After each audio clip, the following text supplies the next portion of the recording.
welcome to the channel. So today we're watching the movie recap of an action/thriller movie from 2008 known as Terra Nova. On the cold hills of a deserted island, Villain is trying to find a safe spot to camp. He walks for miles until he slips and falls into a freezing river, but after floating away for a while, he manages to climb out and continue his journey. When he gets too tired to keep going, he stops to rest against a big rock, grabs a flower to eat, and begins thinking back to how all this started. Bruv, he's eating a flower. I feel like that was done intentionally, just to set the tone for the movie, to let us know that there isn't much to eat wherever this man is. Villain is in jail for life for the assassination of 6 men, when one afternoon, he's taken to see the prison governor, who asks him what he dreams of. He isn't the only person going through this. Various of his fellow prisoners are also being called to the governor's office and are asked the same question. Morayak says he wants to see the sea, Yakut wants to witness the war against China, Obazyanka won't speak, Abazian wants to work in this prison and be a governor, Tolia wants to follow the progress of the space station, and Sipa wants to see women again. But Villain's answer is never shown. The man was arrested for 6 murders. Jeez, my life. To be a murderer, hey? And this Yakut guy, he is something else. I mean, you can imagine he was arrested for some sort of violence. So you would think he'd wanna, I don't know, turn a leaf. But no, the man dreams of more violence. Amazing. The governor tells them they've been selected to be transferred to a penal colony, and shortly afterward, all prisoners are boarded into a ship. Just like in the actual prison, the prisoners are divided into groups and put into cells, although Abazian acts like he is the boss and even kills a man to take his bed. For a bed? How deep into savagery can you stoop? I guess that's the negative side to a life sentence. You know, I mean, when you know you're gonna die in prison, you have nothing to lose, so might as well kill away. When the hatch is finally closed and the boat takes off, the prisoners start panicking, thinking this has all been a trick to let them die at sea. As the men begin getting violent, Villain remembers a conversation he had with Sipa back in prison. Sipa has some severe mental issues and would always draw on the wall and talk nonsense, but that day, he mentioned heaven and hell not having any seats left and a third purgatory-like place being prepared for people like them. Wait. What? So his metaphor goes, heaven and hell don't have enough seats left, so they're preparing a third purgatory for them. I'm getting a feeling that this guy is gonna play a bigger part in this movie than we're yet to know. Something that he knows that he maybe shouldn't. After a while, everyone calms down and tries to spend the trip chit-chatting and eating, but in the middle of the journey, a gang escapes from one of the cells, looking for their compatriot. Abazian pretends to negotiate at first only to kill the man they're looking for, causing a riot to start. Prisoners on both sides begin hitting and killing each other through the bars except for Starry. I mean, like, come on, guys. Just give it a break a little bit. I mean, I thought at sea is the one place a prison riot could never break out. But no, they have proved me wrong. The fight doesn't last long though. The guards quickly arrive and after stopping them with a warning shot, they throw a sleeping gas grenade to knock them all out.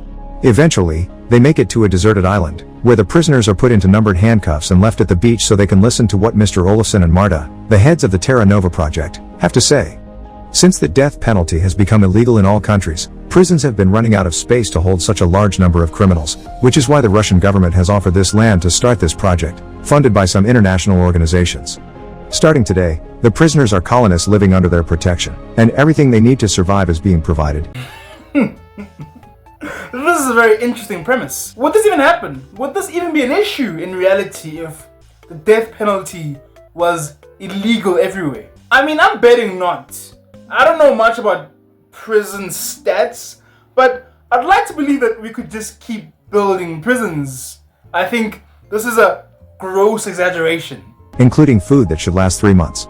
A satellite will be watching them all the time, and there also are some communication buoys around. They have the possibility to take a boat to one of them to press the red button and say what they need. If a green light appears, that means the request has been accepted. Wow, that's interesting. So what they're saying is that there's this red button that the prisoners can press whenever they have a request.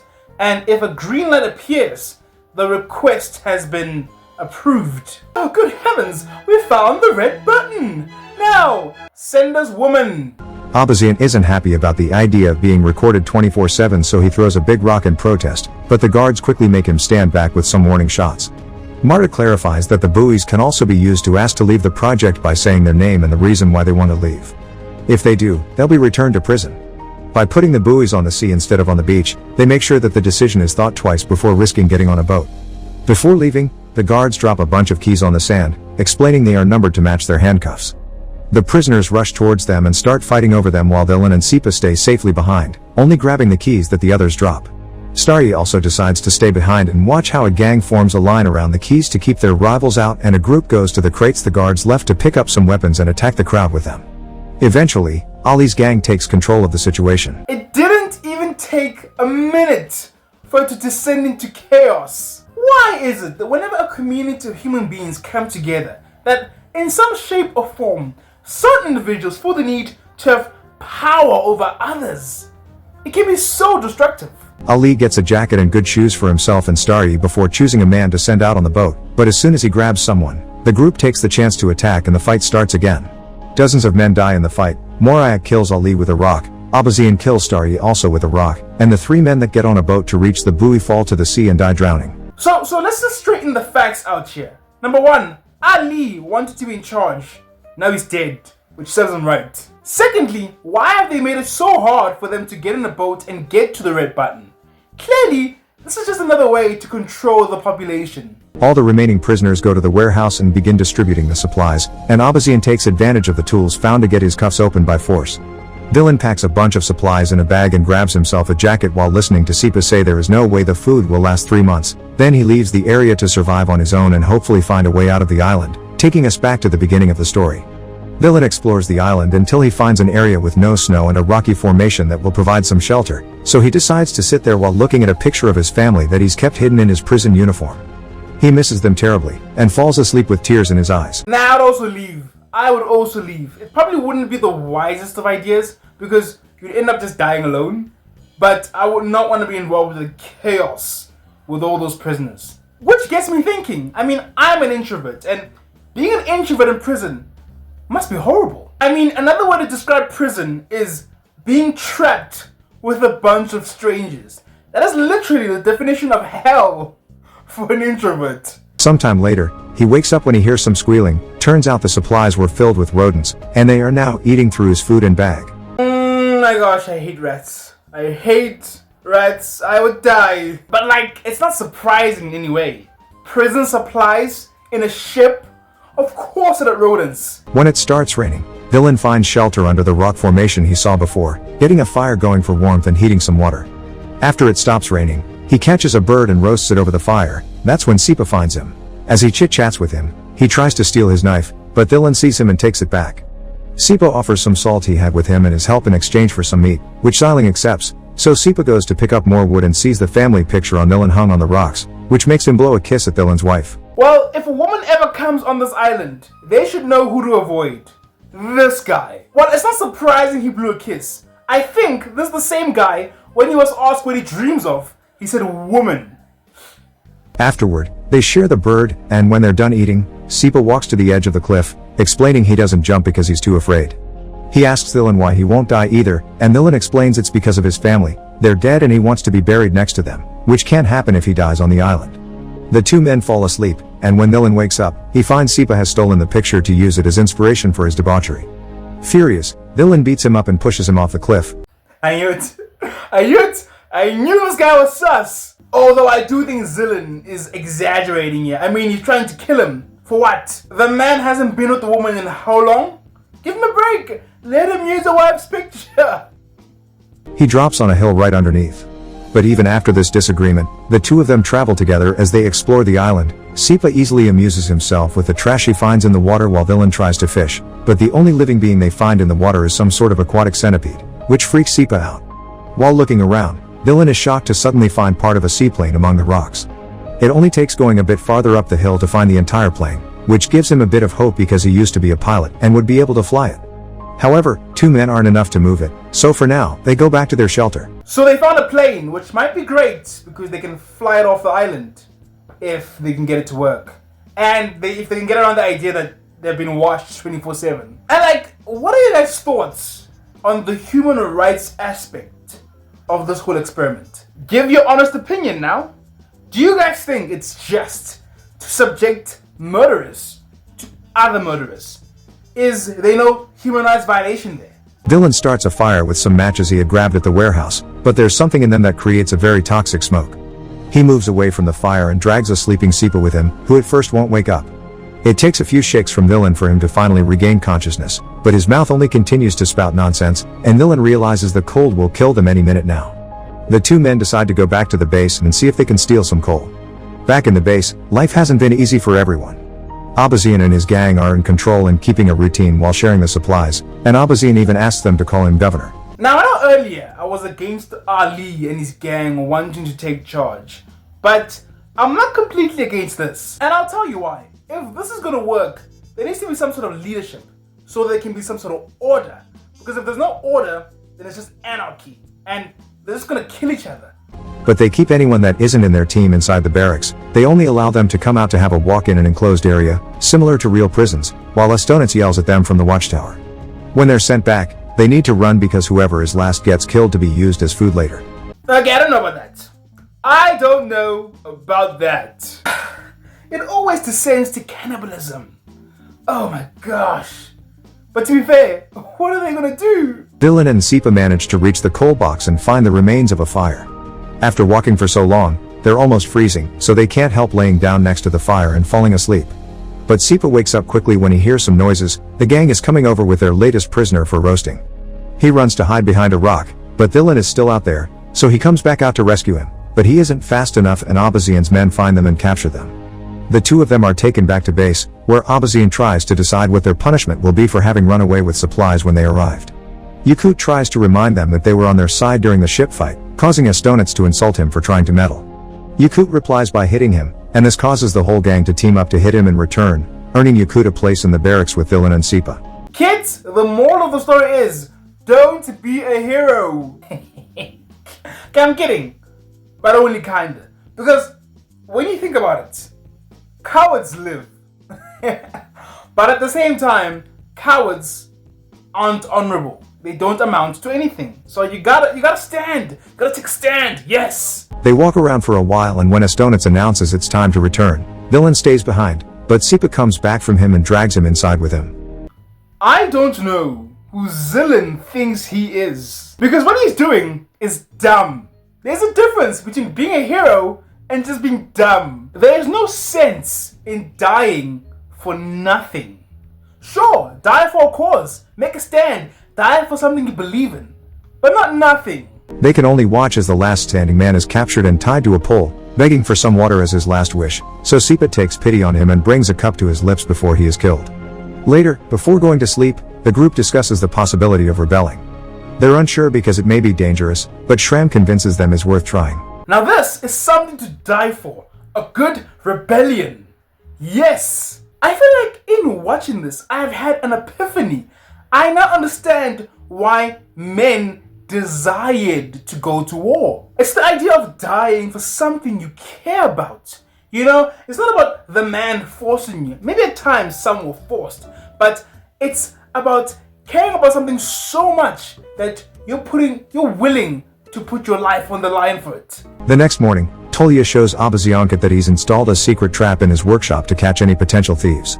After the group takes his daily walk, Estonitz tries to get them back inside to get the usual game going, but only two men run. The rest stand back and come together while Yakut throws a rock at Estonitz to shut him up. Dylan walks up to Abazian and offers him a deal. If he lets them go to the buoy and ask for food, he'll tell him the location of the plane he found. Now this is Rebellion 101. And what that means is that there's power in numbers. I know it's a cliche by now, but I'm still gonna say it. Separate we're weaker, but together we're stronger. Abazian accepts and opens the gate to let them out. While Tolia and Dylan go with two other men on the boat, Abazian asks his men if they know anything about Dylan, and that's how he learns he was a pilot, that his family died in a plane crash, and he went to jail for killing flight dispatchers at the airport with a rifle. This crime was classified as murder in a state of severe emotional agitation, which Abazian thinks means Dylan has a guilty conscience. As soon as the boat is far enough, he orders the group to go back to the barracks, canceling his deal. Yakut tries to confront them, but he's immediately killed, so Abazian grabs one more man before declaring the game is on again. The group can only run back to the barracks since a fight would be a very bad idea because Abazian's men are armed. Power. A tale as old as time. This Abazian dude is drunk on power. So much that he would rather eat human flesh every day than work together to get to the red button and ask for food. What a shame. Meanwhile at sea, one of the men falls off the boat, but they catch him just in time and drag him back up. Tolia reaches the buoy and asks for help, but it's broken, and not even his tools will help. Oh my gosh! The organizers of this experiment are useless! How on earth can the buoy be broken? I mean, they knew it would be in the ocean. They should have built it to withstand. What am I saying? They didn't care. They didn't care. They were like, it's just a bunch of prisoners. Let them die.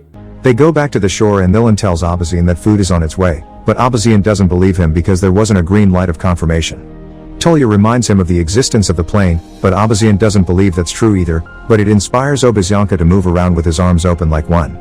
Abazian finds this distracting and grabs him by the neck, so Tolia uses the chance to come at him from behind and kill him. Two other members of his group, Amurbek and Ertsanov, kill the rest of their gang and watch Estonitz run away before they can catch him as well. Wait. What just happened? What just happened? So like, if I'm understanding what just happened is that Abazian's dead now. Because he was talking too much. And then he got distracted because he was a short fuse. And it got him killed. Because they got him from behind. Yeah, good. This is what happens when you're a tyrant. Tyrants always lose at the end of the day. I mean, we've had enough evidence. They ask Dylan what to do next, and he asks them to free the men from the barracks because he swears food is coming and they just didn't see the light because it was broken. The men are skeptical about this and remind him now they have plenty of bodies to feed on later, but Tolia thinks they should be buried. Dylan reminds him about the plane as well, so Amurbek and Ertsanov finally accept.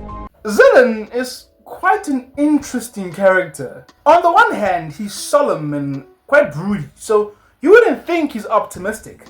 But now, he seems so optimistic about the fact that food is coming that it's borderline delusional. But to be honest, I'd rather be delusional than eat human. They free the prisoners and tell them they'll be waiting a few days for the food to arrive, but they won't be using each other as food anymore, so everyone needs to stay calm and cooperate. They'll also send a group to rescue the plane, which they'll put in a hangar they'll build and slowly repair it to escape later. Suddenly, Sipa interrupts their plans claiming there's no satellite while writing an SOS message using sand and 3 bodies. Sometime later, Estonitz returns to the base, and because of the new rules that say they need to keep the peace, they decide to ignore what he's done to them for now and share their food with him anyway. Dylan guides a group of men towards the plane, and their moods greatly increase when they see he's been telling the truth. Together they take it apart for easier transport and carry the pieces back to base. Eventually, Marta arrives at the island with a bunch of guards. They use gas to keep the men away, but they do allow Dylan come to talk to her and discuss the list of things they've requested. She's confused on why they're asking for gas, and he explains it's for the generators, which are supposed to be wind-powered but they don't work during the polar night. I'm telling you, Dylan is a natural-born leader. It's always kind of funny when leaders aren't extroverted. So, it's kind of difficult to notice them, and that qualities can go to waste. But they're clearly not watching them, because if they're watching them, they would know why they want the gas, and they want the gas to fly off the island. In truth, they want the gas for the plane. Dylan takes the chance to ask why they didn't answer Sipa's SOS message, and Marta explains their satellite is of the infrared kind. They see heat, so they can locate people and stoves but not words. She also wants to know what people were doing so far away from the base some days ago, and he tells her they were fishing. They don't believe him because there's no fish in the area, so he lies again and tells them they've been eating those centipede-like creatures, which she finds very shocking. They also want to know how many of the original 206 colonists are left, which Dylan finds suspicious because they should be able to tell with their satellite. He tells them 87 are left, and many are sick, but nobody wants to abandon the project and return to jail.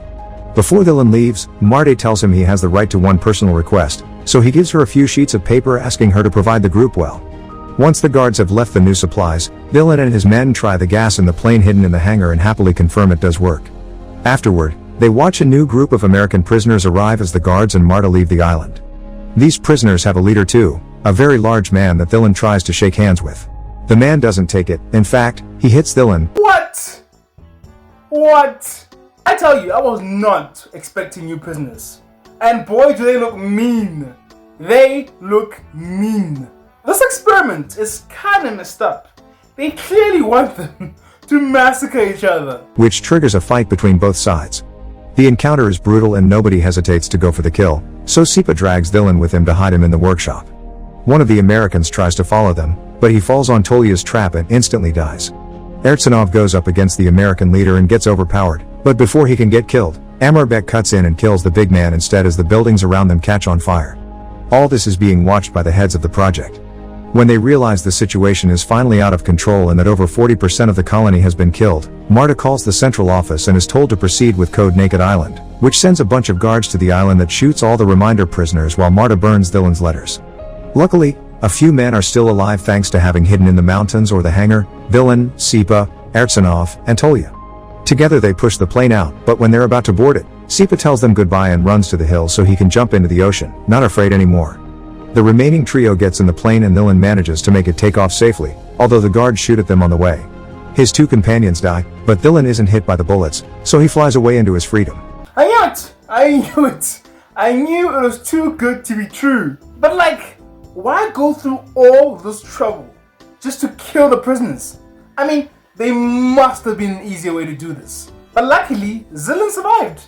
He was the hero of the story, and hopefully he can be reunited with his wife and children.